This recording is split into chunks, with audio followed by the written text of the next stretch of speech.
রাধে রাধে বন্ধুরা, তোমরা সবাই কেমন আছো? আশা করি গোপালের কৃপায় সবাই ভালো আছো।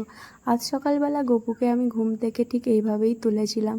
আর যেহেতু রবিবার, তাই একটু দেরি করেই আমি নিজেও উঠেছি আর আমার গপুকেও তুলেছিলাম, ভালো করে যাতে ঘুমাতে পারে। ঠান্ডাও পড়েছে। এখানে আমি হাতে তালি দিয়ে গপু সোনার ঘুমটা ভাঙালাম। তোমরা পারলে ঘন্টা বাজিয়েও তুলতে পারো। এরপর আমি গপু সোনাকে একটু আদর করে দিলাম। কি সুন্দরভাবে শুয়ে আছে মহারাজদের মতো। তারপরে গপু সোনাকে তুলে নিলাম। আদর করে নিয়ে নেওয়ার পরে বিছানাটাকে আবার সুন্দর করে ভাঁজে ভাঁজে পাট করে দেব। যেহেতু আমি নতুন গোপাল এনেছি, ওই জন্য গোপালের সব জিনিসপত্র এখন আপাতত আমার কাছে নেই, কিন্তু একটা একটা করে আমি ঠিক সব কিছু নিয়ে নেব। এখানে আমি দেখতে পাচ্ছ শীতকালের জন্য গপুর জন্য একটা ব্ল্যাঙ্কেটও নিয়েছি, আর এখানে তোষক মানে গদিও নিয়েছিলাম। সব ছোট ছোট কি কিউট দেখতে, তাই না? আমি আপাতত গোপালকে এখানেই শয়নে দিই।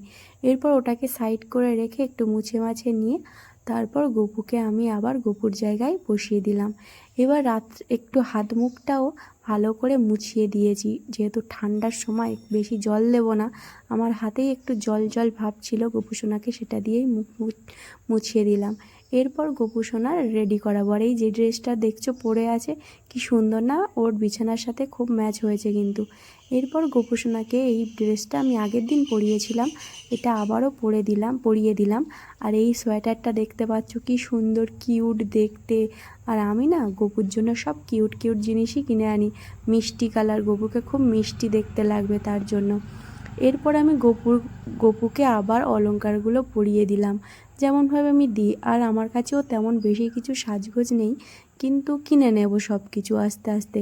এরপর গপুকে আস্তে আস্তে হাতের, কানের, গলার সব কিছু পরিয়ে দিলাম এবং মাথায় চুলটা দিয়ে মকুটটাও পরিয়ে দিলাম। দিয়ে গপু সোনাকে আমি কি সুন্দর করে সকালবেলা রেডি করে নিয়েছি দেখো। এরপর গপু হয়ে গেল রেডি। এবার আমি গপুর সেবার আয়োজন করব। আজ সকালবেলা বাবা কিনেছিল রুটি, আর আমি গপু সোনাকে তাই ভাবছিলাম আজ রুটিই দিই। প্রথম আমি গপু সোনাকে রুটি সেবা দেব।